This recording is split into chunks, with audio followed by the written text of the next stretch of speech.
맹자 읽어주는 군. 풀이와 낭송 이천승. 등문공 하 첫 번째. 함부로 나서지 않으련다. 맹자는 이런저런 목소리가 난무하던 전국시대의 한 중심에서 활동했던 인물입니다. 항상 당당함이 넘쳐났던 그였지만 쉽사리 나서지도 않았습니다. 조금만 관심을 가지면 그를 영입하려는 제후들도 있었을 텐데 말입니다.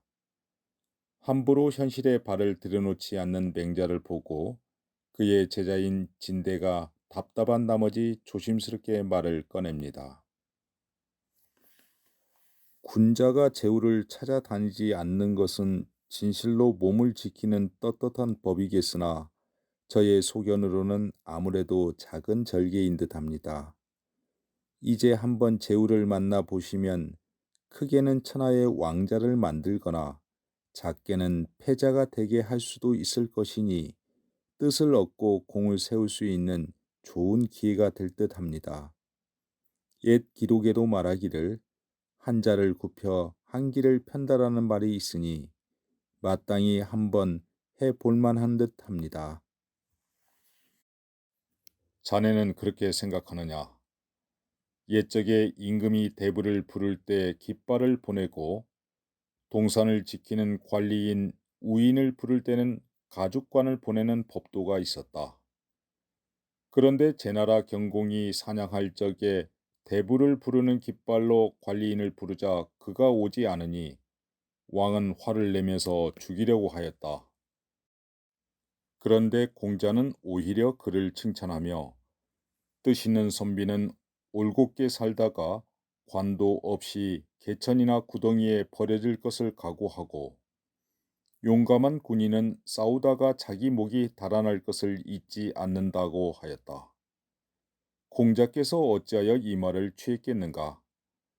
동산을 지키는 관리인도 자신의 신분에 맞지 않는 부름에 냉큼 가지 않는 것을 칭찬한 것이다. 저런 사람도 그러한 지조가 있는데 하물며 도를 지키는 군자라는 사람이 어찌 법도에 따른 부름을 기다리지 않고 스스로 제후를 만나보러 가겠는가? 군자의 처세는 오직 의가 있음을 알 따름이다. 그런데 지금 한자를 굽혀 한기를 편다고 말하는 것은 다만 이익을 따지는 것이다. 만일 이익만을 계산하여 비록 한기를 굽혀 한자를 펴서 사소한 이익이 있더라도 그렇게 하여야 한단 말인가? 또 이러한 사례도 생각해 보아야 할 것이다. 옛적에 진나라 대부인 조관자가 말을 잘 모는 왕량을 시켜 총애하던 신하인 해와 함께 수레를 몰아서 사냥하게 하였다. 종일토록 한 마리의 짐승도 잡지 못하자 해가 돌아와 보고하기를 천하에 둘도 없이 서투른 말몰이꾼입니다 라고 하였다. 어떤 사람이 이 말을 왕량에게 전하자 왕량은 다시 한번 기회를 청하다가 겨우 승낙을 얻어냈다. 이번 사냥에는 하루아침에 10마리의 짐승을 잡자 해가 보고하기를 천하의 훌륭한 말몰이꾼입니다 라고 하였다. 그러자 조관자는 내가 그대에게 너와 함께 수레를 타도록 시키겠다 하고는 왕량에게 이 뜻을 전했다. 그런데 뜻밖에도 왕량은 왕의 제안을 거부하면서 이렇게 말하였다. 말 모는 것 자체에 법도가 있고 쏘는 것에도 저마다 재주와 힘이 있습니다. 처음에 제가 해와 함께 말을 탈 적에 저는 말 모는 법도를 쫓아서 달리고 몰았더니 저 해는 이리저리 흔들리며 마치지 못하여 종일토록 짐승 한 마리도 얻지 못하였습니다. 다른 날에는 제가 법도를 젓고 꼼수로 금수를 몰아주니 그제야 해는 겨우 맞추어 쏠 줄 알아서 하루아침에 10마리를 잡았습니다. 시경에 말몰이꾼이 말 모는 법을 잃지 않거늘 사수가 화살을 쏘매 깨트리듯이 명중한다고 했습니다. 쏘는 자와 말모는 자가 하나의 법도로 서로 짝을 이루는 것이 군자의 일이며 저 해처럼 법도를 어기고 유행으로 마치는 것은 소인의 짓거리입니다. 저는 평소에 다만 법도가 있음을 알고 소인과 함께 수레를 모는 것을 익히지 않았으니 그와 함께 수레를 타라고 하는 명령을 사양하겠습니다. 왕량은 말몰이꾼에 불과한데도 화살을 쏘는 자에게 뜻을 굽혀서 아첨하는 것을 부끄러워하였다. 만일 아첨하여 짐승 얻기를 바랬다면 하루아침에 10마리가 아니라 언덕같이 많더라도 또한 즐거워하지 않았을 것이다. 한 자를 굽혀 한 길을 펴는 일을 하지 아니하는 것도 이와 같다. 만일 군자의 몸으로 그 스스로 지키는 도를 굽혀서 제후를 만나 보려는 것은 과연 무엇을 위함인가?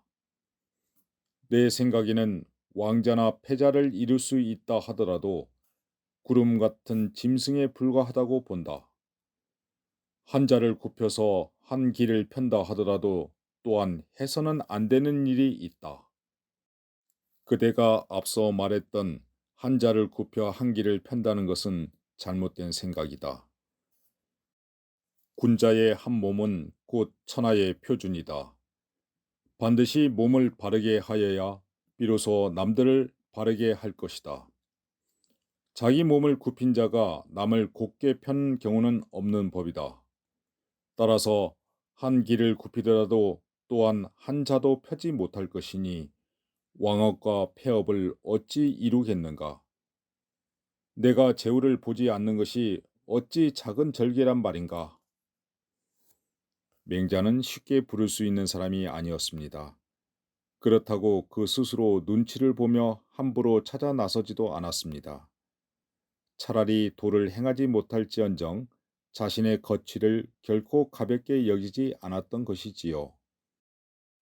답답하게 보일지라도 원칙과 지조를 지키려는 자세, 양반은 곁불도 쬐지 않는다는 당당함은 바로 이러한 자세에서 나온 것이 아닐까요?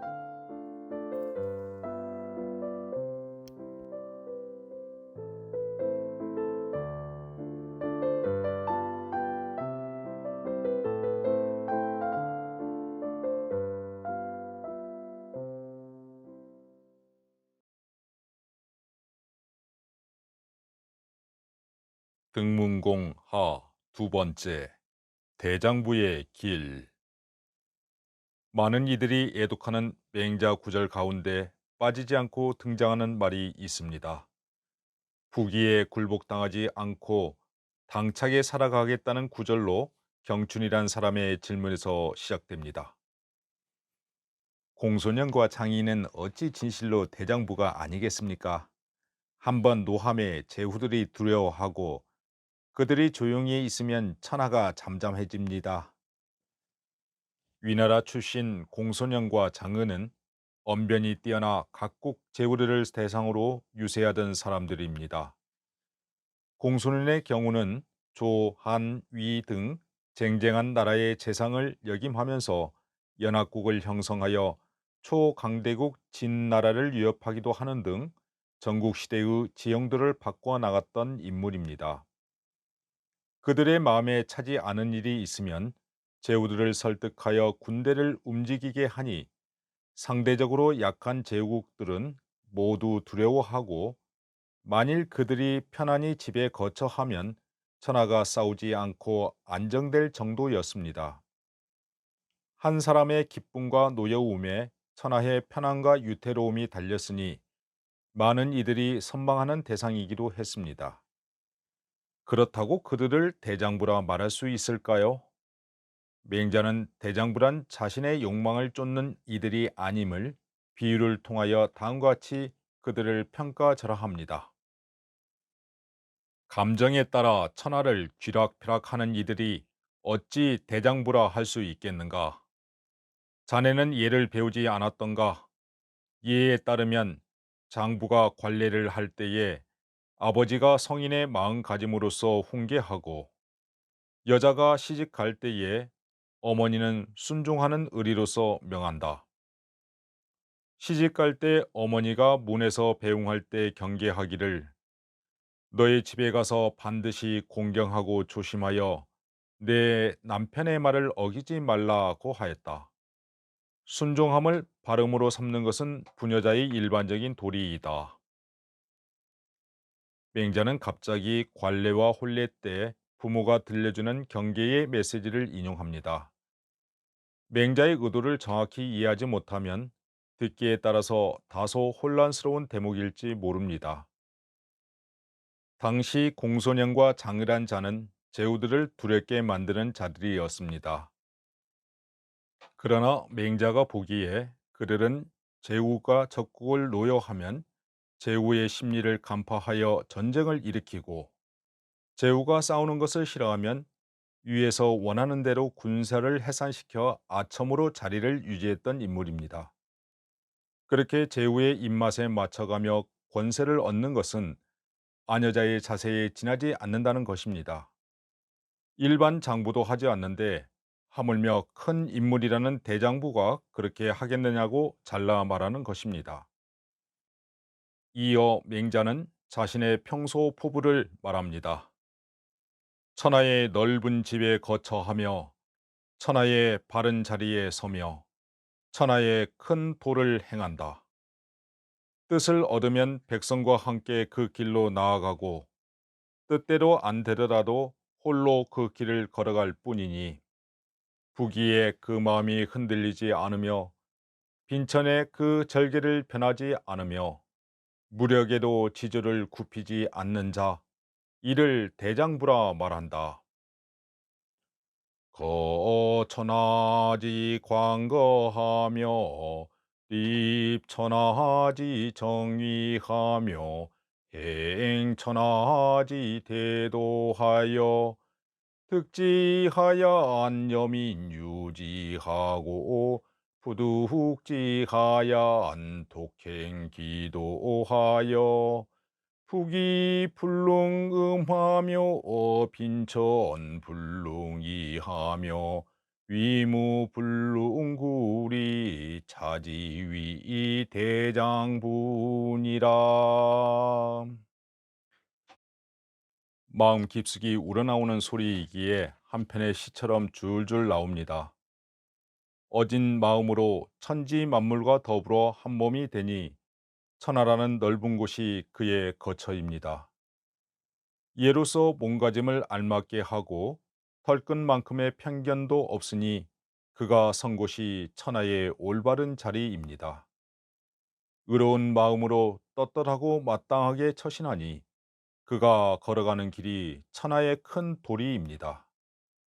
이러한 포부를 지닌 인물은 자신의 뜻을 펼칠 기회를 얻으면 백성과 더불어 이 도리를 공유할 것이며 혹시라도 뜻을 얻지 못할지라도 홀로 그 도리를 묵묵히 실천하며 살아갑니다. 이런 까닭에 부귀하더라도 그 마음이 방탕하지 않을 것이며 빈천하더라도 그 뜻이 흔들리지 않을 것이며 힘을 가진 자의 위협 앞에서도 그 절개를 굽히지 않을 것입니다. 맹자가 생각한 대장부란 바로 이러한 포부와 실천력을 지닌 사람입니다. 멋있지 않습니까? 공소년이나 장이처럼 아첨하거나 순종하는 것만이 미덕이 아닙니다. 맹자의 기상에는 천하를 향한 담대한 스케일이 돋보이고 어떤 상황을 만나도 비굴하지 않고 당차게 살아나가고 싶은 모습이기도 합니다. 우리 모두 진정한 장부의 길을 걷지 않으시렵니까?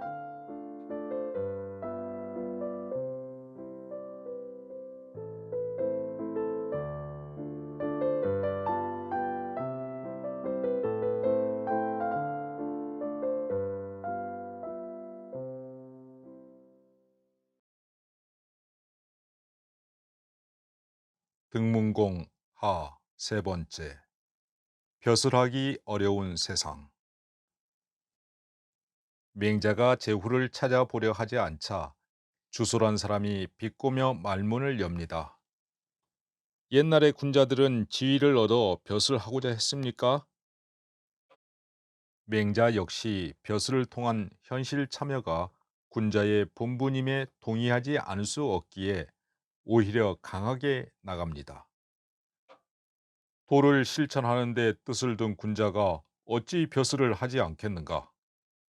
옛 기록에 만일 공자께서 석 달을 벼슬 자리를 잃어 임금을 섬기지 못하면 자신의 뜻을 펼치지 못할까 안절부절 예태우듯 하였고, 다른 나라에서 벼슬을 하고자 국경을 벗어날 때는 반드시 패백을 싣고 가서 그 나라 임금을 섬기는 예를 갖추려 하였다고 쓰여 있다.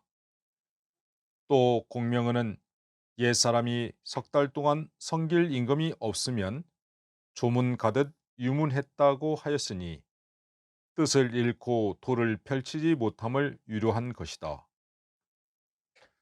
석 달이란 기간은 그리 오랜 기간이 아닌데 임금을 섬기지 못했다고 유문 간 것은 벼슬 하는데 너무 조급한 것이 아닙니까? 아니다.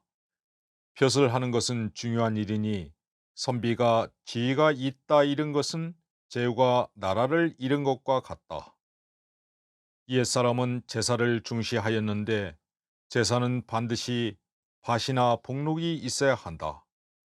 이에 따르면 제후는 몸소 밭을 갈며 나머지는 백성으로 하여금 돕게 하여 그 밭의 곡식을 거두어 나라의 창고에 보관했다가 종묘에서 제사하는 음식으로 쓰고, 제후의 부인은 친히 양잠하여 실을 켜서 부인들로 하여금 천을 만들어 제사 지내는 옷을 준비한다고 하였다. 만약 제후가 나라를 잃으면 직접 밭을 갈고 양잠하는 예를 행하지 못하여 제사 지낼 때 바치는 희생이 살찌지 못하여 제사 음식이 정갈하지 못하고 의복 또한 갖추지 못하므로 종묘와 사직의 제사를 받들지 못한다. 비록 조상을 존경할 마음이 있으나 어찌 스스로 다할 수 있겠는가? 또한 예에 말하기를 선비는 밭이 없으면 제사 지내지 못한다 하였다. 만일 지위를 잃으면 경작할 밭이 없어서 고기와 그릇과 의복이 갖추어지지 못하여 감히 제사 드리지 못하고 잔치를 열 수도 없다. 그 어버이에게 효도하는 마음을 이루지 못하여 감히 스스로 편안하지 못할 것이다. 1년에는 사계절마다 제사 드리는 것이 있으니 만일 지를 잃은 것이 석 달이면 1년 중 한 번은 제사를 지내지 못하게 되므로 유문하는 것이다. 임금이 없는 것은 유문할 것이 없을 것 같으나 복록을 줄 임금이 없기 때문에 그 어버이에게 효도하고 조상에게 제사할 수 없으니 또한 유문할 만하지 않겠는가? 이것이 옛사람이 급하게 여기지 않을 수 없었던 까닭이다. 그렇다면 국경을 나갈 적에 반드시 패백을 싣고 가는 것은 무슨 까닭입니까? 선비가 벼슬하는 것은 농부가 밭을 가는 것과 같으니 농부가 어찌 국경을 나가면서 쟁기와 보습 같은 농기구를 버리고 가겠는가?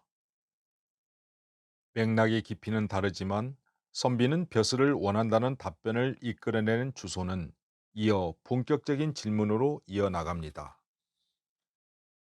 우리 진나라 또한 벼슬 할 만한 나라이지만 임금이 없으면 유문하고 국경에 나감에 패백을 싣고 벼슬을 구하는 것처럼 조급히 한다는 말을 듣지 못하였습니다.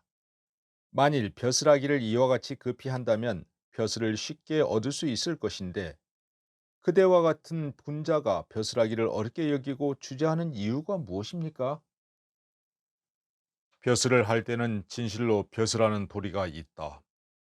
비유하자면 남자가 태어나면 그를 위하여 아내가 있기를 원하며 여자가 태어나면 그를 위하여 남편이 있기를 원하는 것은 부모의 자연스러운 마음이어서 사람마다 같은 마음이다.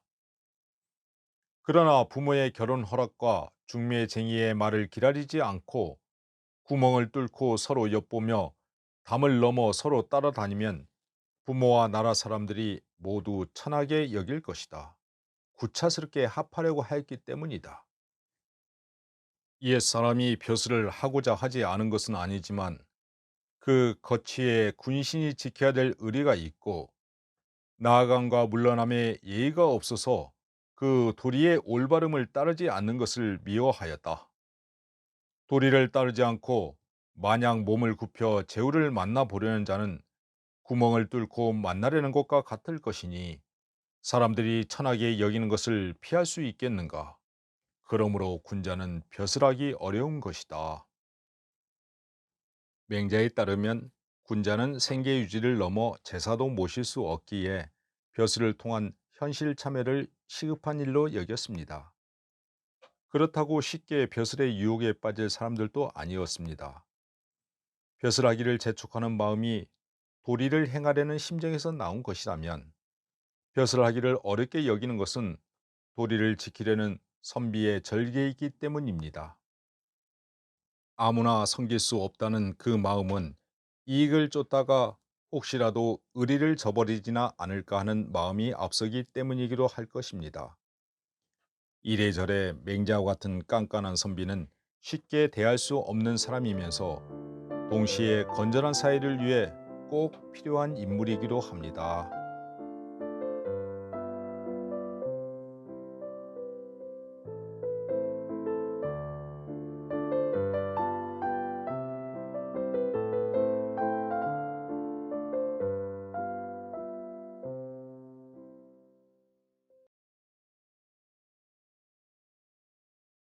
등문공 하 네 번째, 뜻으로 살아가는 선비들.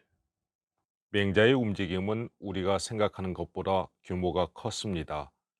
그 혼자 제우르를 찾아다녔던 것이 아니라 맹자 학단이라 불릴 만한 일군의 추종자들이 함께 움직였기 때문입니다. 공자가 몇 명 제자들만 데리고 때로는 초라한 모습으로 주변국을 돌아다니던 이른바 주유천하와는 비교가 되지 않았던 것이지요. 그 화려한 모습에 뒤따르던 제자 역시 다소 부담이 되었던 듯 맹자의 제자인 팽갱이 묻습니다. 일개의 선비로서 뒤따르는 수레 수십 대에 추종하는 수백 명을 거느리고 여러 제후에게 밥을 전달받는 것이 너무 지나치지 않습니까? 군자가 사양하거나 받는 것은 다만 도리에 맞는지를 볼 뿐이다. 자기의 도리에 맞지 않는 것이라면 한 그릇에 적은 밥이라도 남에게 함부로 받아서는 안 되지만 만일 도리에 합당하다면 순임금은 유임금이 다스리던 천하를 받는 것도 지나치다고 여기지 않으셨다. 그대는 순임금이 크나큰 천하를 받는 것을 거창하다고 생각하는가? 순임금의 경우를 말하는 것이 아닙니다. 저는 다만 선비들이 그 나라에서 일하지 않고 편안히 밥만 얻어먹는 것은 잘못이라고 생각합니다. 당연히 놀고 먹어서는 안 될 일이지만 그대는 선비의 공로가 실제로 크다는 것을 알지 못하고 있구나. 그대가 수고한 것을 소통시키고 일한 것을 바꾸어 남은 것으로 부족한 것을 채워주지 않는다면 농부는 남아서 버리는 곡식이 있으며 배를 짜는 여자는 남아도는 비단을 쓸데없이 쌓아둘 것이다. 그대가 만일 그 모두를 유통시킬 수만 있다면 목수와 수레바퀴를 만드는 기술자들이 모두 자신의 일만을 가지고도 그대에게 얻어먹을 수 있을 것이다. 그런데 지금 여기에 교육을 담당하는 어떤 사람이 있는데 집에 들어오면 부모에게 효도하고 나가면 어른에게 공손하며 선왕이 전하신 인의의 도리를 굳게 지켜 후세의 학자를 기다린다고 하더라도 그대에게서 먹을 것을 얻지 못할 것이다. 그대는 어찌 목수와 수레바퀴를 만드는 기술자들은 높이면서 인의의 도리를 행하는 사람을 가볍게 여기는가? 그를 잊겠습니까? 목수와 수레바퀴를 만드는 기술자는 그 뜻이 장차 먹을 것을 구하려는 것이지만 군자가 인의의 도리를 행하는 것 역시 그 뜻도 장차 먹고 살기를 구하려는 것입니까? 그대는 어찌 군자의 뜻을 따지는가? 그는 자네에게서 공로가 있어서 먹일만 하면 얻어먹는 것이지 그냥 먹는 것이 아니다. 또 그대는 뜻 있는 사람을 먹이겠는가? 아니면 공로가 있는 사람을 먹이겠는가? 저는 뜻을 지닌 사람을 먹일 것입니다. 선비가 대접받는 이유는 무엇일까요? 공이 있어서일까요? 아니면 뜻이 고상해서 먹여 살리는 것일까요? 언뜻 생각하기에도 선비가 뜻하는 바는 먹고 사는 일에만 얽매이지 않을 것 같습니다. 그러나 교육과 문화 등 공동체를 위한 숨은 노력 때문에 그에 적합한 보상도 뒤따르는 것입니다. 하다 보니까 되는 것이지요.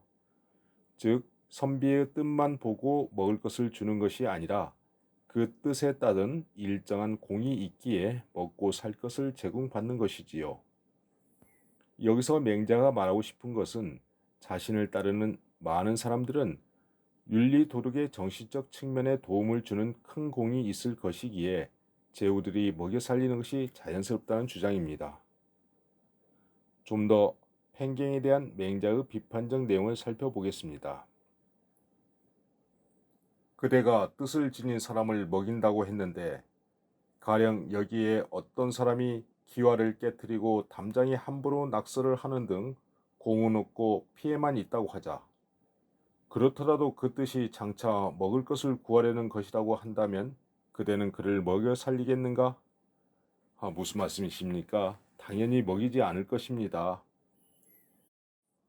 그렇다면 그대는 뜻이 있다고 해서 먹이는 것이 아니라 공이 있는 사람을 위주로 먹이는 것이다.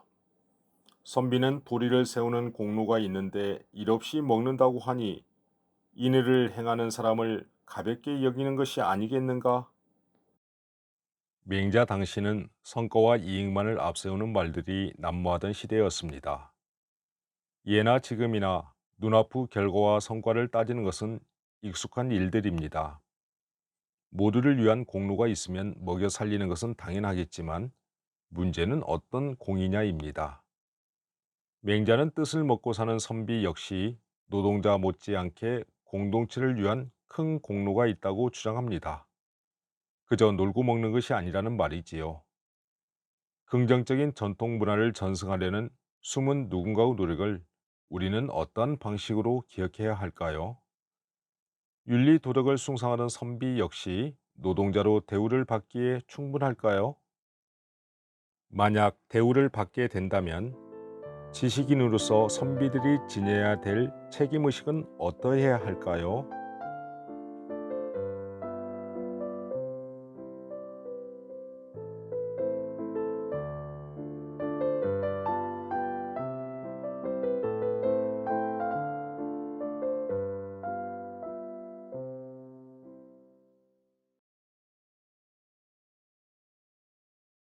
등문공 하 다섯 번째 가뭄에 비오듯 오소서. 맹자가 한때 왕도 정치에 기대를 품었던 등나라는 이웃 송나라에게 멸망을 당합니다. 그렇다고 제후들의 패권 다툼이 심해지던 상황에서 송나라는 절대 강자가 아니었음은 물론입니다. 그렇지만 맹자의 제자인 만장은 기대감을 가지고 물어봅니다. 송은 작은 나라입니다. 이제 왕도 정치를 행하려 하더라도 제 나라와 초나라가 괘씸히 여겨 정벌한다면 어떻게 해야 됩니까? 여기서 송나라를 작은 나라라고 말했지만 실은 이때의 송나라는 이미 등나라와 설나라를 멸망시켰고 주변의 제, 조, 위 등의 강대국과 맞서 천하의 패자가 되고자 하는 열망에 사로잡혀 있었습니다. 만장은 송나라가 장차 왕도 정치를 시행했으면 하는 기대 심리도 맹자에게 물은 것입니다. 맹자는 송나라의 선조였던 탕 임금의 이야기를 꺼내어 왕도 정치의 한 모습을 보여줍니다. 탕왕이 박당에 계실 적에 갈나라와 이웃하였는데 갈 임금이 제멋대로 행동하며 제사를 드리지 않았다. 탕왕이 안타깝게 생각하고 사람을 시켜서 어찌하여 제사를 지내지 않습니까? 라고 묻자 그는 제사에 바칠 희생을 제공할 수 없기 때문이라고 답하였다. 이 말을 들은 탕왕은 사람을 시켜 소와 양을 보내주었지만 갈 임금은 그것을 잡아먹고는 전과 마찬가지로 제사를 드리지 않았다. 당왕이 또 사람을 시켜 어찌하여 제사를 드리지 않습니까? 라고 물으니 제사에 바칠 음식이 없기 때문이라고 답하였다. 당왕이 박당의 백성을 시켜 갈나라에 가서 그들을 위해 박 가는 것을 도와주게 하니 노약자들은 일꾼들의 먹을 것을 제공하였다. 그러자 갈 임금은 그의 백성을 거느리고 가서 술과 밥, 기장과 쌀을 가져오는 길목을 지켰다가 모조리 빼앗고 주지 않는 자들은 죽였다. 이때 어떤 어린 아이가 기장밥과 고기를 가지고 와서 먹을 것을 주자 그 어린 것을 죽이고 음식까지 빼앗았다. 서경에 이르기를 갈 임금이 밥을 제공하는 자를 원수로 여겼다는 기록이 있으니 바로 이 어린 아이를 죽이고 가진 것을 모조리 빼앗은 일을 말하는 것이다. 포악함이 이에 이르자 탕 임금은 그 어린 것을 죽인 것을 명분으로 내세워 정벌하였다. 이를 들은 사회의 모든 사람들은 탕 임금의 마음이 천하의 부유함을 탐내서가 아니라 백성들 생각하는 마음으로 평범한 남녀가 죄 없이 죽음을 당한 원수를 갚은 것이라고 말하였다. 그러한 인품의 소유자가 탕 임금이셨다. 탕 임금이 첫 번째 정벌을 갈나라로부터 시작하여 11개국을 정벌하셨는데 천하에 대적할 리가 아무도 없었다. 동쪽을 향해 정벌하면 서쪽 사람들이 원망하며 남쪽을 향해 정벌하면 북쪽 사람들이 원망하여 어찌하여 우리나라를 나중에 정벌하시는가라고 말하였다. 백성들은 탕 임금이 자기 나라를 정벌하여 오기를 마치 큰 가뭄의 비를 받아듯이 하였으며 그들이 이미 나라 안으로 들어왔을 때는 시장으로 향하는 발걸음을 멈추지 않았고 김매는 농민들이 동의하지 않는 등 안정을 되찾았다. 탕 임금이 죄 있는 자기 나라 군주를 베고 임금을 유문한 것이 마치 단비가 내리듯 백성들이 크게 기뻐하였던 것이다. 서경에 우리 임금을 예탁에 기다렸는데 우리 임금께서 드디어 오시니 앞으로 포악한 형벌이 없으시겠지라고 하였다. 백성의 기뻐함이 이와 같았으므로 왕도 정치를 천하에 행하신 것이다. 상나라를 건국한 탕 임금의 이야기는 워낙 유명합니다. 오로지 백성만을 향한 마음으로 포악한 군주였던 거랑을 정벌하여 모든 이들의 칭송을 받던 성군이었기 때문입니다. 특히 백성사랑이라는 명분이 분명하였기에 천하의 그 누구도 쉽게 대적할 리가 없었으므로 오랜 가뭄에 촉촉이 내리는 비라는 의미의 시우가 바로 그였던 것입니다. 맹자는 탕임금뿐만 아니라 같은 맥락에서 서경에 기록된 주나라 무왕에 관한 이야기도 소개합니다. 상나라 역시 마지막에는 포악한 군주인 주가 있었는데 여전히 그를 도우면서 새로 건국한 주나라의 신하로 복종하지 않은 자가 있었다. 동쪽을 정벌하여 그곳 남녀들을 편안하게 하자 그들은 검고 누런 패백을 상자에 넣어 가지고 와서 말하였다. 상나라를 섬겼듯이 이제 이어서 우리 주나라 임금을 섬기렵니다. 무왕께서 하늘의 아름다운 명을 따르셨으니 섬기는 우리들 또한 그 좋은 복을 받을 것이므로 기꺼이 큰 도읍인 주나라의 신하로 복종합니다. 이처럼 상나라에서 벼슬 앓은 군자들은 검고 누른 패백을 상자에 담아 주나라 군자를 맞이하였고 그곳 백성들은 대나무에 싼 밭과 물병을 들고 주나라 백성들을 맞이하였다. 그들은 왜 그랬을까? 무왕께서 백성을 홍수와 화재 속에서 구원하듯 하였고 백성을 해치는 잔악한 자들을 잡아내 죽이시고 죄 없는 사람에게 멋대로 형벌을 주지 않았기 때문이다. 맹자는 백성을 해치는 잔악한 자를 죽였다는 사례를 서경의 다음과 같은 기록을 통해 덧붙이며 왕도 정치가 천하를 안정시키는 정답임을 말합니다. 태서에 말하였다. 우리의 용맹스런 위엄을 떨쳐 저들의 국경을 침범하여 그 죄를 밝히고 잔악한 자를 골라 죽여서 정벌의 공이 크게 베풀어졌다. 이는 탕 임금이 거를 내쳐서 포악함을 제거하고 백성을 구원한 것과 비교하면 더욱 빛나도다.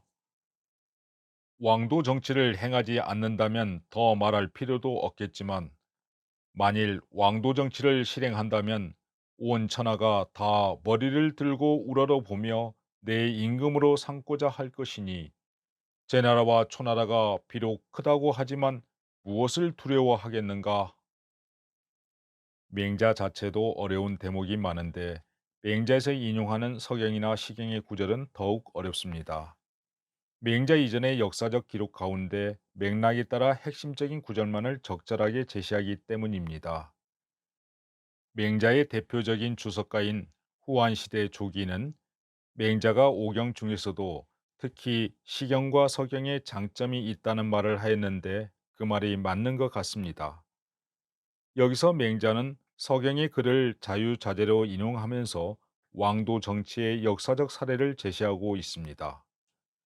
왕도 정치의 이상을 설파하는 맹자의 일관된 논리는 힘이 아니라 백성을 사랑하는 진정 어린 마음을 강조한다는 점입니다. 그러나 신흥 강대국으로 반짝 부상한 송나라는 다른 제국들이 그러했듯 영토의 확장에만 관심이 많았을 뿐입니다. 그런 송나라가 맹자의 희망대로 왕도 정치를 행할 수 있었을까요?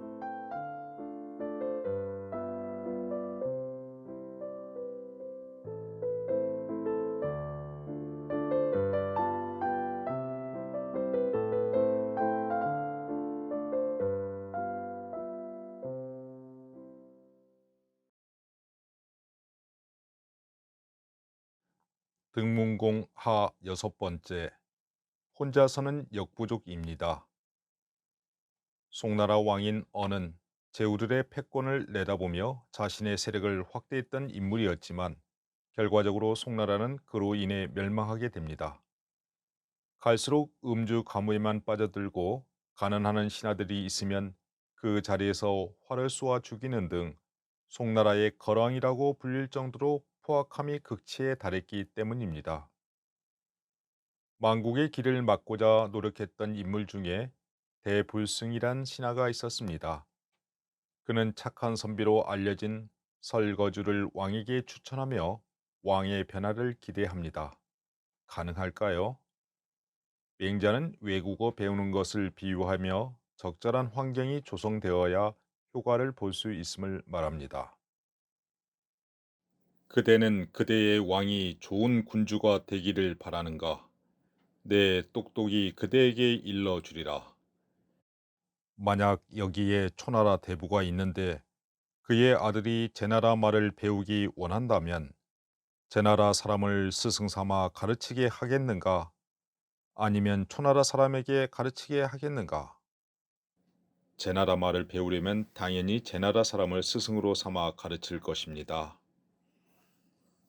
만약 한 명의 제나라 사람이 그를 가르치는데 여러 초나라 사람들이 주변에서 떠들어댄다면 비록 날마다 매질하면서 제나라 말을 하라고 요구하더라도 할 수 없을 것이다.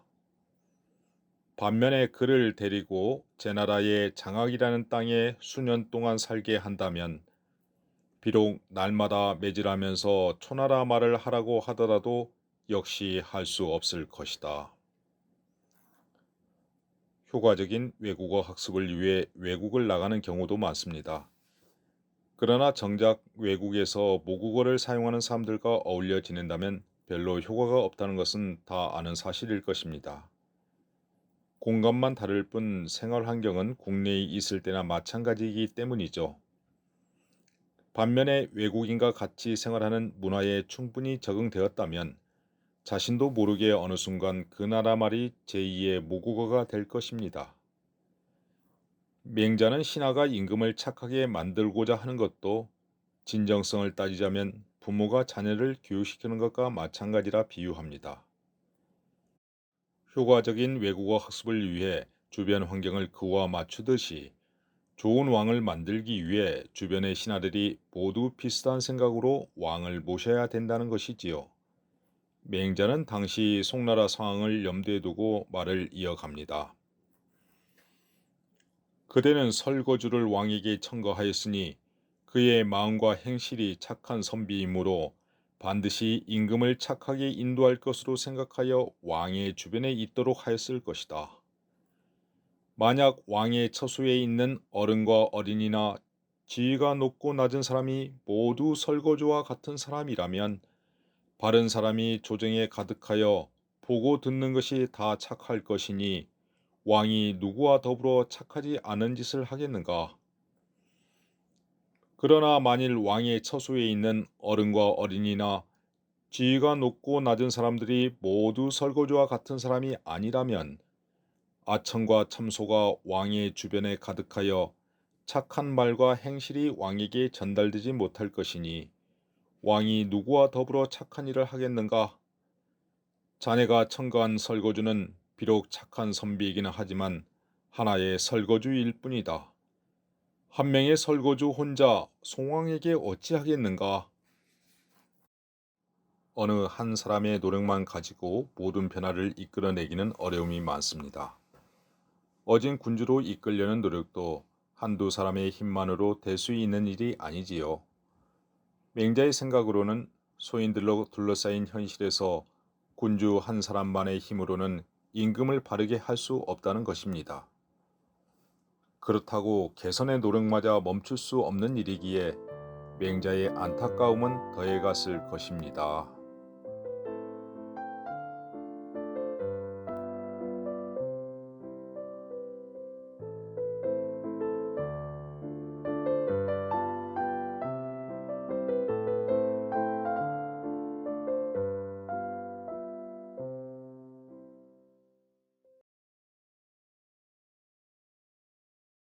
등문공 하 일곱 번째. 소신 있게 살아갑시다. 권력 앞에 언제나 당당했던 맹자는 좀채로 제후를 찾아가지 않았습니다. 굽혀야 얻을 것이 있다는 세속의 믿음이 그의 앞에는 통하지 않았던 것입니다. 안달이 난 것은 제자들이었습니다. 강단 있는 스승의 태도에 박수를 보내면서 내심 권력의 근저리에 머물기를 바랬기 때문입니다. 제자인 공손추는 슬쩍 군자가 지닐 처신의 방법을 묻습니다. 도를 행하는 것으로 마음을 삼는 군자는 반드시 군주를 찾아뵙고 벼슬 하는 것인데 지금 선생님께서 기꺼이 제후들을 찾아보지 않는 것은 어떠한 이유입니까? 옛적에 신하가 되지 않았으면 군주를 만나보지 않았으니 스스로를 중하게 여기는 까닭이다. 위나라 문후가 단감목을 만나보려 하자 그는 담장을 넘어 피하였고 노나라 목공이 선류를 찾아가자 그는 문을 걸어 잠그고 받아들이지 않았으니 이는 모두 자신의 절개를 지킨 것이지만 너무 심한 경우이다. 만약 만나보려는 제후의 정성이 절실하다면 만나볼 수도 있는 것이다. 맹자는 벼슬하지 않고 자신의 절개만을 지키는 것에 찬성하지 않았습니다. 상대가 자신을 간절히 원할 때는 나아가야 된다는 것이지요. 그러나 나감에도 절차가 있습니다. 상대가 진심이 없고 형식적으로 대하면 가볍게 승낙할 수 없는 것이지요. 마치 공자가 예법을 염두에 두면서도 나가고 물러남에 신중을 기했던 것처럼 말입니다. 우리는 공자처럼 순리대로 대처해야 할 것이다. 노나라 양화는 공자가 자신을 찾아오게 하고 싶었으나 사람들이 무례하다고 비난하는 것을 싫어하였다. 당시에는 대부가 관리인 사에게 물건을 내려줄 때 집에서 직접 받지 못했다면 대부의 집을 찾아가 절하는 법도가 있었다. 양화는 이것을 핑곗거리로 삼아 공자가 집에 없을 때를 엿보아 공자에게 삶은 돼지고기를 보내주었는데 공자 역시 그가 없는 때를 엿보고 찾아가 절하였다. 만일 이때의 양화가 먼저 진심으로 예를 갖추고 찾아왔다면 공자가 어찌 그를 만나보지 않으셨겠는가? 양화는 노나라 계시의 가신으로 주군인 개환자를 옥에 가두고 나라의 정치를 전횡했던 인물입니다. 그가 공자에게 손을 벌렸던 이유는 명망이 있었던 공자를 영입하여 자신의 권세를 늘려가려는 속셈이었습니다. 예법을 중시하던 공자였기에 예를 핑계로 공자가 자신을 찾아오게 하자 공자 역시 예법대로 그를 찾아갔지만 그와의 만남을 피했던 것이지요. 그 결과는 어땠을까요? 논어 양화편에는 이와 유사한 내용 및 그와의 대화가 비교적 자세히 소개되어 있습니다.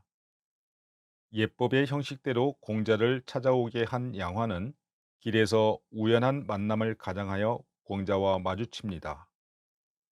양화는 훌륭한 보배인 공자가 세상에 나오는 것이 타당한 일이며 세월은 흘러만 가니 때를 놓치지 말라고 권유합니다.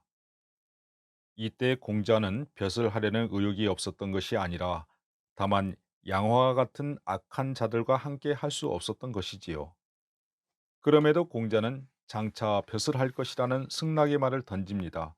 다소 의아스러운 공자의 대답입니다. 그러나 현실 참여와 시기를 놓치지 말아야 한다는 그 말 자체는 부정할 수 없었기에 인정했을 뿐이고 양화와 더 이상 말을 섞지 않았던 것입니다. 공자의 처신은 인사치레를 다했으니 예법을 어긴 것이 아니었고 권력을 전행했던 악한 사람들과 일정한 선을 긋는 의로움도 지켰던 것이지요. 맹자는 공자의 정신을 이어받던 제자들의 사례를 추가하여 설명합니다. 증자가 말하기를 어깨를 들먹거리고 아첨하며 웃기란 뜨거운 여름에 밭에서 일하는 것보다도 더 수고스럽다고 하였다. 자루 역시 사귐에 있어 뜻이 같지 않은데도 억지로 더불어 말을 섞는 자의 얼굴빛을 보면 부끄러워 얼굴이 붉어지니 이런 사람은 내 알 바 아니다라고 하였다. 이런 점으로 미루어 보면 군자의 평소 소신을 알 수 있다. 증자와 자로는 공자의 정신을 충실히 배운 제자들입니다. 그들은 아첨을 미워하고 반드시 예법에 맞게 처신한 것이요.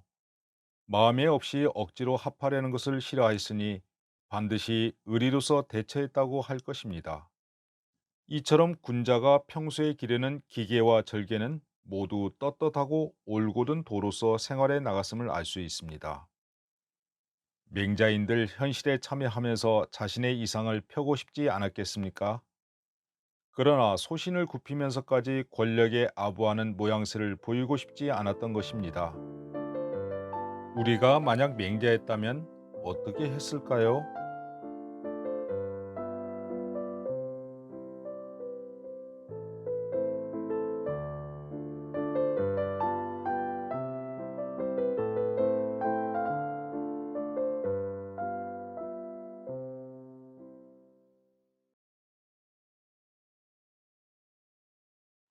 등문공 하 여덟 번째. 하기 싫은 거죠. 민생안정은 맹자가 언제나 급선무로 생각하는 왕도 정치의 실천 방안이었습니다. 그러나 강대국을 지향하는 왕들이 부국 강병의 경제적 기반인 세금을 줄이자는 주장에 쉽게 동의하기는 어려웠을 것입니다. 송나라 대부인 대영지도 맹자의 취지에는 동감하지만 섣불리 시행하기 어렵다는 점을 에둘러 말합니다. 선생님의 말씀대로 과세 부담을 줄이는 것이 어진 정치일 것입니다. 송나라에서도 11조의 세금을 거두는 정전법과 관세 및 시장의 영업세를 철폐하고 싶은데 지금 당장은 급하게 시행할 수 없습니다. 청컨대 조금 가볍게 적용하다가 내년을 기다려 줄이거나 철폐하는 것이 어떻겠습니까? 이것은 닭을 훔치는 사람의 말과 같습니다. 어떤 사람이 날마다 그 이웃집 닭을 훔치자 주변 사람이 제 소유가 아닌 것을 취하는 것은 군자의 도리가 아니다라고 일러줍니다. 그러자 닭을 훔치는 자가 청컨대 지금부터 날마다 훔치는 것을 줄여서 한 달에 한 마리씩 훔치다가 내년을 기다린 이후에 훔치는 것을 그치겠다고 말했다고 합시다. 타당하다고 생각하십니까? 만약 도리에 맞지 않다는 것을 알았다면 속히 그만둘 일이지 어찌 내년을 기다린단 말입니까? 잘못을 알았다면 고치기를 꺼리지 말라는 말은 맞습니다. 대영지 역시 세금 경감에 대한 원론적인 방향에는 동의하지만 현실을 고려할 때 지금 당장의 전면적 개혁의 어려움을 말합니다. 그러나 맹자에게는 그런 말들이 하기 싫다는 변명으로 들렸을 것입니다. 그는 잘못을 알고도 단호하게 개혁하지 못하는 상황을 닭을 훔치는 절도죄에 비유하면서 결코 미룰 일이 아님을 다그칩니다. 맹자의 비유는 때로는 상대의 말문을 막히게 만들기도 합니다. 이어지는 대화가 없기에 속단할 수 없지만 현직에 있었던 송나라 대부가 과도한 세금 징수를 절도죄에 비유하는 맹자의 주장을 과연 수긍했을까요?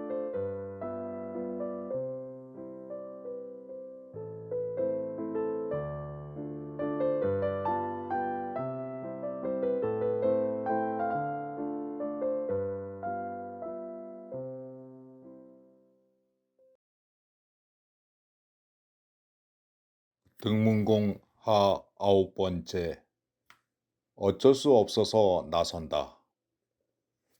맹자책은 주로 대화체로 구성되었으며 상대의 주장을 보기 좋게 반박해 들어가는 맹자의 말솜씨는 보통이 아닙니다. 막힘없이 자기의 주장을 펼쳐가는 달변가의 모습이 주변에서 보는 맹자이기도 했던 것 같습니다. 변론을 좋아한다, 즉 호변이라는 주변의 수군거림에 맹자 역시 동의하고 있었기 때문입니다. 맹자는 왜 그렇게 논변을 좋아했을까요? 공도자가 대놓고 물어봅니다. 잘 모르는 사람들이 모두 선생님이 변론을 좋아한다고 일컬으니 왜 그런 말이 있는지 감히 여쭙겠습니다. 내 어찌 변론을 좋아하겠는가? 어쩔 수 없어서 그만두지 못하는 것이다. 천하의 사람들이 살아온 지 오래되었기에 잘 다스려진 때도 있었고 혼란스러운 때도 있었다. 맹자는 일치일난, 즉 한 번은 다스려지고 한 번은 혼란스러운 역사의 진행을 이치에서 볼 때 그다지 이상할 것이 없다고 말합니다. 이제 그의 입을 통해 중국의 고대사가 자연스럽게 펼쳐집니다. 몇백 년의 역사가 혼란과 평화의 사이클로 정리되는 순간입니다. 가장 큰 혼란은 요 임금 때 홍수로 인해 근심했던 일이다. 요가 임금의 자리에 있을 때 물길이 가로막혀 거꾸로 흘러 온 나라를 범람시키자 뱀과 용이 그곳에 살고 백성은 살 곳조차 없었다. 낮은 곳의 사람은 나무 위에 새 둥지처럼 집을 지어 살고 높은 데 사는 사람은 짐승처럼 굴을 파고 살았다. 서경의 순임금이 말하기를 큰 물이 나를 경계하였다고 하니 여기서 큰 물이란 바로 홍수를 이른다. 이것은 천지의 기운이 제대로 통하지 못하고 사람의 일처리가 잘못된 것이니 천하가 어지러운 때이다. 이런 상황을 개선하고자 요임금은 순을 등용하고 순은 다시 우를 시켜 홍수를 다스리게 하였다. 우의 치수 방법은 땅을 파서 물길이 바다로 흐르게 만드는 것이었다. 뱀과 용을 몰아서 습지로 쫓아내자 물이 골짜기 사이의 땅으로 흘렀으니 지금의 장강, 회수, 황하, 한수가 모두 그곳이다. 물길에 따라 험하고 막힌 곳이 이미 없어져 뱀과 용을 몰아냈고 사람을 해치는 짐승들이 없어진 다음에야 사람들이 평지를 얻어 거처하게 되었으니 이는 잘 다스려졌던 경우이다. 그렇지만 항상 잘 다스려질 수 없었기에 요순이 돌아가시자 성인의 도가 쇠약해졌다. 폭군이 대대로 나와 백성들의 집을 헐어 연못으로 만드니 백성들이 편안히 살 곳이 없었으며 멀쩡한 농지를 묵혀 짐승들이 뛰어노는 동산을 만드니 백성들이 옷과 음식을 얻을 수 없게 되었다. 게다가 백성을 해롭게 하는 간사한 말과 포악한 행동이 다시 생겨나 동산과 연못과 습지를 더욱 많이 만들어 금수가 몰려들게 만들었으니 특히 상나라 마지막 왕인 주의 때에는 천하가 크게 어지러워졌다. 그러나 어지러운 대로 끝날 세상은 아니었다. 주공께서 무왕을 도와 주왕을 죽이고 주왕을 도와서 포악함을 일삼던 엄나라를 정벌한 지 3년 만에 그 군주를 토벌하였으며 주왕이 총애하던 신하 비렴을 바닷가로 내몰아 죽였고 기타 포악한 나라를 멸망시킨 것이 50여 개였다. 아울러 호랑이와 표범, 코뿔소와 코끼리를 몰아서 멀리 내쫓으니 천하가 크게 기뻐하였다. 이것을 서경에서는 크게 박도다 문왕의 창업하신 지략이여 잘도 계승하셨도다 무왕의 공이여 우리 뒷사람을 도와 인도하시되 모두 바르게 잡아주시니 조금이라도 흠잡을 데 없도다라고 찬탄하며 기록하고 있다. 그러나 시간이 흘러 춘추 시대에 이르자 세태는 시들고 성인의 도는 희미해졌다. 백성을 해치는 간사한 말과 포악한 행동이 또다시 일어나 신하로서 군주를 시해하는 자도 있었고 자식으로서 아버지를 죽이는 자도 있었다. 흥망성쇠를 거듭하는 인류의 역사를 한 번 다스려지면 또 한 번은 혼란스럽다는 일치일난의 연속이라 말할 수 있을 것입니다. 맹자는 홍수 피해를 극복했던 요순의 노력, 폭군을 정벌했던 문왕과 무왕의 치적을 차례로 소개하면서 혼란과 안정, 전쟁과 평화가 교차되는 역사적 상황을 담담히 소개하고 있습니다. 그리고 같은 맥락에서 공자의 역사적 지위를 다음과 같이 높이 평가합니다. 공자께서는 이러한 혼란스러운 세태를 깊이 근심하여 춘추를 지으셨다. 공자께서는 이러한 혼란스러운 세태를 깊이 근심하여 춘추를 지으셨다. 춘추는 천자의 일을 받들어 행하신 것으로 왕도 정치에 따른 원칙과 예법을 세우며 덕을 밝히고 죄를 토벌하는 대강을 쓴 것이다. 그러므로 공자는 나를 알아줄 이도 아마 춘추 때문일 것이며 나를 탓하는 자도 춘추 때문이지 않을까라고 하셨다. 공자의 춘추에 대한 자부심이 담긴 말입니다. 나를 알아줄 사람도 춘추 때문이지 않을까라는 지하자도 기유 춘추호인저라는 말은 춘추에 쓰인 공자의 한마디 한마디가 왕도를 밝히는 토대이며 이를 통해 인륜의 기강이 크게 밝아질 것이라는 기대감을 표현한 것입니다. 반면에 나를 탓할 자도 춘추이지 않을까라는 말은 비록 공자가 당대의 천자와 같은 지위나 권위를 얻지 못했더라도 춘추에 쓰인 공자의 말에 따라 난신적자들이 감히 제멋대로 하지 못하였으므로 그 기준을 마련한 공자를 원망한다는 의미가 담겨 있습니다. 공자가 지은 춘추는 망고의 충신과 난신적자들이 두려워하는 기준이 되었으니 결코 가볍게 여길 수 없는 것입니다. 결과적으로 공자의 정신과 시대적 소명이 춘추 하나에 올곧이 살아 숨쉬고 있다고 할 것입니다. 그렇다면 역사의 흥망성쇠를 간파하고 있었던 맹자 자신은 무엇을 소명의식으로 삼았을까요?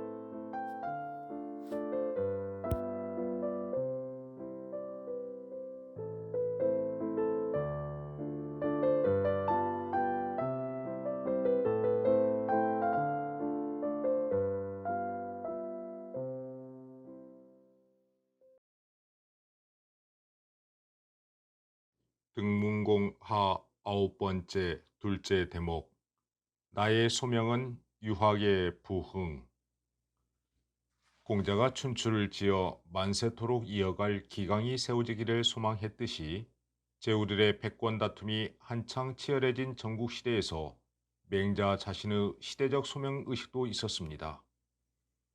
당시 횡행하던 양주와 목적의 학설이 기존 질서의 해체를 가속화시킨다고 보고 그들에 대한 비판의 끈을 놓치지 않았던 것입니다.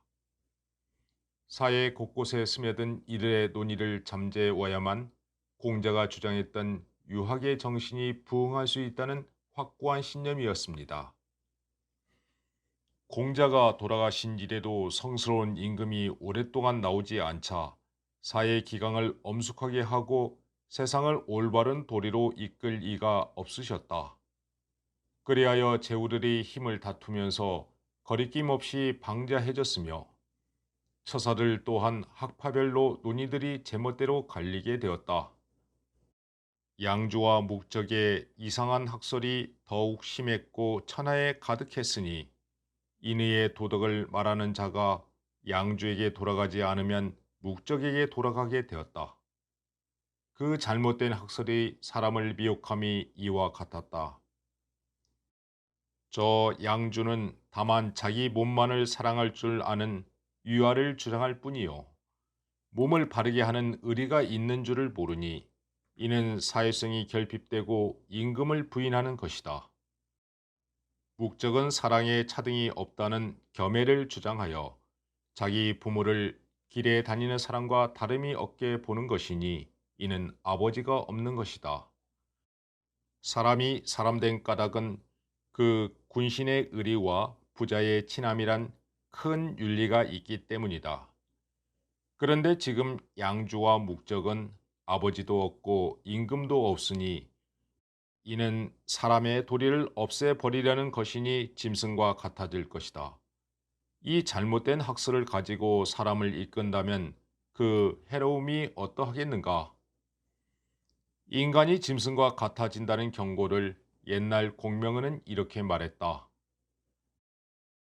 도살장에 살찐 고기가 있고 마구간에 살찐 말이 있으면서도 백성들은 굶주린 얼굴빛이 있고 들에는 굶어 죽은 시체가 넘쳐난다면 이것은 짐승을 거느려 사람을 먹게 하는 것이다.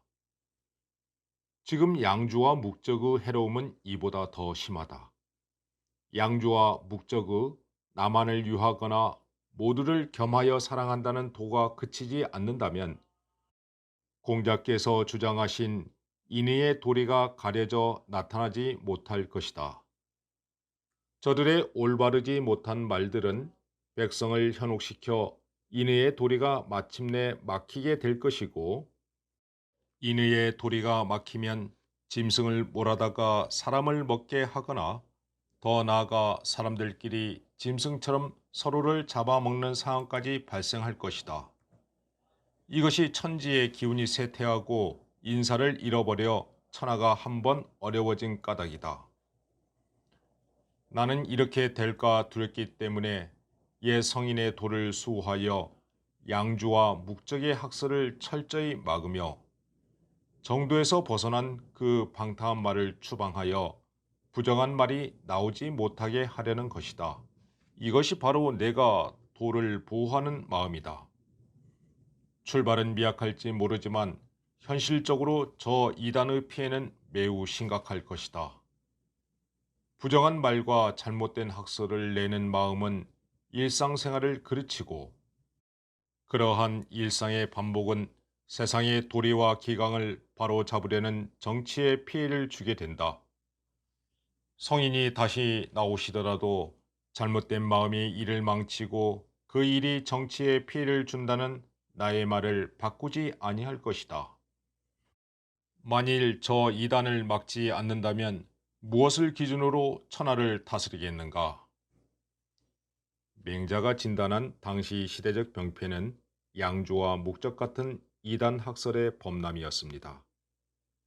맹자가 보기에 양주는 공동체의 질서를 무시하는 지극히 개인주의적 경향을 지녔습니다. 자신의 몸만을 사랑할 줄 아는, 그래서 사회관계의 정점에 있는 임금을 부인하고 자기만을 유하는 유아주의라고 몰아세웁니다. 이와 정반대의 주장을 펴는 묵자의 논리 역시 개인의 자연스러운 감정을 이해하지 않고 모든 사람의 이익만을 앞세우려는 잘못된 주장이라고 보았습니다. 내 부모에 대한 사랑의 감정을 타인의 부모와 구별하지 않고 차등없이 사랑하라는 겸해주의가 오히려 윤리의 시작인 가정의 붕괴로 이어진다고 보았던 것입니다.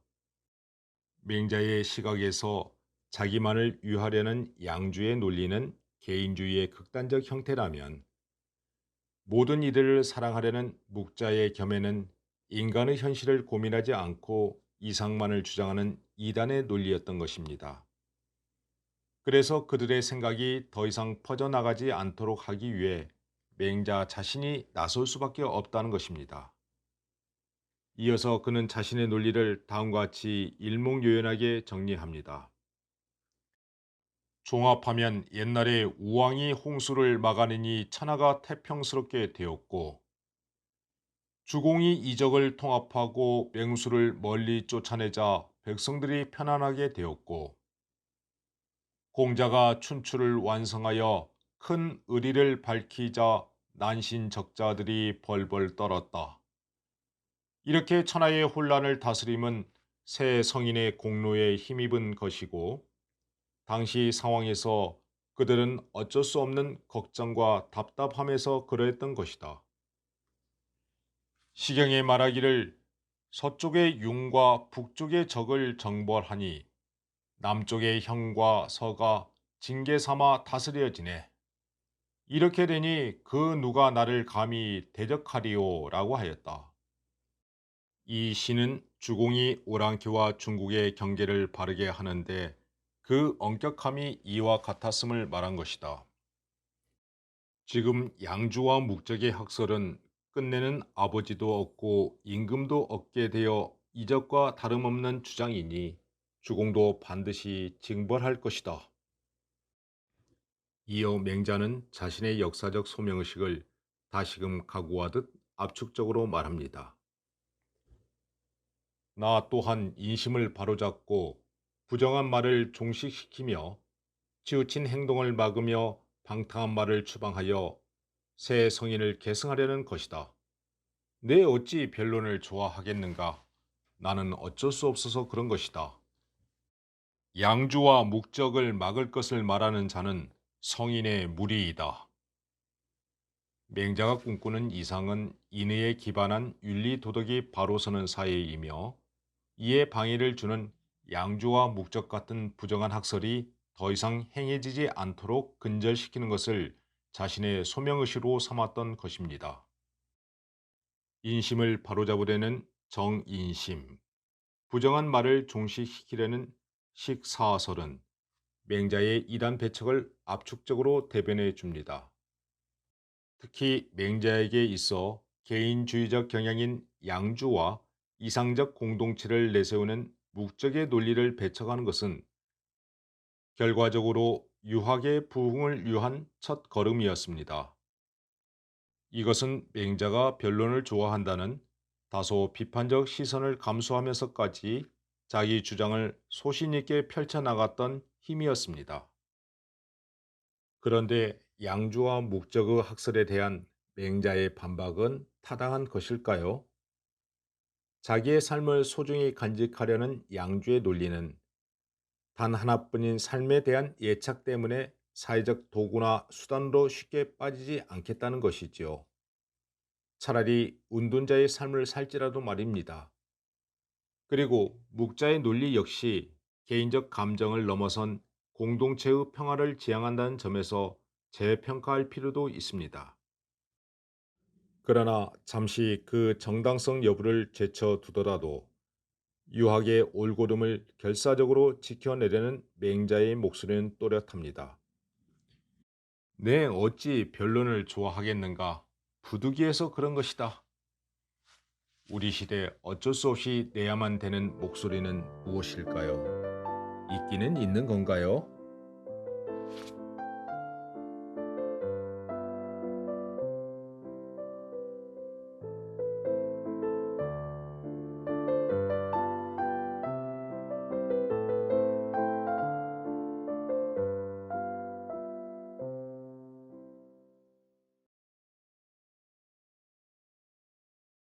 등문공 하 10장 청렴도 정도껏 해야죠. 청렴하게 살아간다는 것은 칭찬받을 만한 삶이고 오늘날도 세상의 더러움에 물들지 않는 공직자를 청백리라 하여 높이고 있습니다. 내 것이 아닌 것을 분별하는 안목이 있고 정당하지 않다면 구차스럽게 취하지 않는 자세를 청렴이라 말할 것입니다. 그렇다면 어디까지가 청렴이라 할 수 있을까요? 제 나라 사람인 광장이 자랑삼아 말합니다. 제가 아는 진중자는 어찌 진실로 청렴한 선비가 아니겠습니까? 오릉이란 땅에 거처할 적에 사흘 동안 먹지 못하여 귀에 들리는 것이 없으며 눈에 보이는 것이 없었습니다. 그 빈곤함이 이와 같았음에도 남들에게 먹을 것을 구하지 않다가 마침 우물가에 배 하나가 떨어져 있었는데 벌레가 알맹이를 거의 반이 넘게 파먹은 상태였습니다. 간신히 기어가서 따먹었는데 힘이 없어 3번이나 빨아 넘긴 이후에야 귀가 열리고 눈이 보였답니다. 지극히 청렴한 사람이 아니면 누가 그렇게 하겠습니까? 제 나라 선비들이 모두 부귀에 빠지고 명성을 쫓는데 증자만이 청렴함을 지키려 하니 나는 반드시 그를 제 나라 선비 중에 으뜸가는 거백이라 생각한다. 그렇지만 중자의 행위를 어찌 청렴한 선비라 할 수 있단 말인가? 만일 중자의 지조를 충실히 채워나간다면 지렁이처럼 세상에 구하는 것이 없어야만 그 청렴함을 이룰 수 있을 것이다. 과연 가능한 일이겠는가? 왜냐하면 지렁이는 위로는 마른 흙을 먹고 밑에서는 황토물을 마시므로 하나라도 세상에서 구함이 없이 스스로 만족할 수 있기 때문이다. 세상에 주변에 의존하지 않고 살아가는 사람이 있단 말인가? 중자가 사는 집은 청렴한 배기가 지은 것인가? 아니면 도척 같은 도둑의 왕이 지은 것인가? 또 그가 먹는 곡식은 배기가 심은 것인가? 아니면 도척이 심은 것인가? 중자가 과연 의로움 하나만으로 살아간다고 말할 수 있을까? 이것은 알 수 없는 일이다. 이것이 청렴함과 무슨 상관이 있습니까? 저 중자는 몸소 신을 짜서 신고 그 안에는 길쌈하여 바꾸어 먹고 살아갑니다. 이것은 다 스스로의 힘으로 먹고 사는 것이지 의롭지 않는 것을 남에게 취한 것은 아닙니다. 자네는 자신의 힘으로 스스로 먹고 사는 것을 청렴하다고 하는가? 중자의 처지가 그렇게 할 수밖에 없었음을 모르는구나. 중자의 집안은 제 나라에서 대대로 벼슬하였다. 형인 대가 합당에서 받은 복록이 만종이었는데 이것은 국가로부터 받은 떳떳한 복록이고 의롭지 못하기 어른 것이 아니다. 그럼에도 그는 형의 복록을 의롭지 못한 것이라 여겨 먹지 않았으며 형의 집을 의롭지 못한 집이라 하여 거처하지 않았고 형을 피하고 어머니를 떠나 오릉에 살았던 것이다. 그러던 그가 어느 날 고향집에 돌아오보니 자기 형에게 살아있는 거위를 선물로 보내준 자가 있었는데 바로 이것은 교제하는 떳떳한 예법이다. 그런대로 그는 이 말을 찌푸리며 말하기를 이것은 의롭지 못한 물건이다. 저 꾀꾀거리는 것을 어디에 쓰겠는가라고 말하였다. 후일에 그 어머니가 이 거위를 잡아서 그에게 먹이고 있었다. 그때 형이 밖에서부터 돌아와 비웃으며 말하기를 내가 지금 먹는 것은 지난번 팔았던 꾀꾀거리던 것의 고기이다라고 말하자 그는 밖으로 나가 그것을 토하였다. 그 형이 남에게서 받은 물건이 의롭지 않은 것이다 하여 그런 것이다. 그렇다면 어머니가 해준 것은 의롭지 않다고 하여 먹지 않으면서 아내가 길쌈하여 바꾼 곡식은 먹고 형의 집은 의롭지 않다고 하여 거처하지 않으면서도 오릉에는 거처하였다. 그러나 그가 먹고 사는 모든 것이 의롭다고 장담할 수 있겠는가? 여기서는 안 되고 저기서는 되니 이러고도 어찌 그 지조를 채울 수 있겠는가? 증자와 같은 자는 지렁이처럼 구하는 것이 없이 스스로 만족한 다음에야 그 지조를 철저히 지켜나갈 수 있을 것이다. 사람이 어찌 지렁이처럼 살 수 있으며 또한 어찌 중자의 청렴함 같은데 이를 수 있겠는가? 맹자는 청렴의 가치를 드높입니다. 부정부패에 연루되지 않으려는 진중자를 으뜸으로 평가하기 때문입니다. 그러나 청렴에도 정도가 있습니다. 진중자는 스스로가 정한 지주를 지키려고 형을 피하고 부모를 떠나서 자기 가족끼리만 살아가고 있었습니다. 그는 국가로부터 정당하게 받은 형의 복록조차도 의롭지 못한 것이라 생각하거나 형에게 온 선물조차도 뇌물로 간주하고 먹다가로 토해낼 정도였습니다. 맹자는 그러한 행위를 과연 청렴하다고 말할 수 있을까 반문합니다. 모든 관계를 끊고 살아가는 그러한 모습을 지렁이에 비유하기까지 합니다.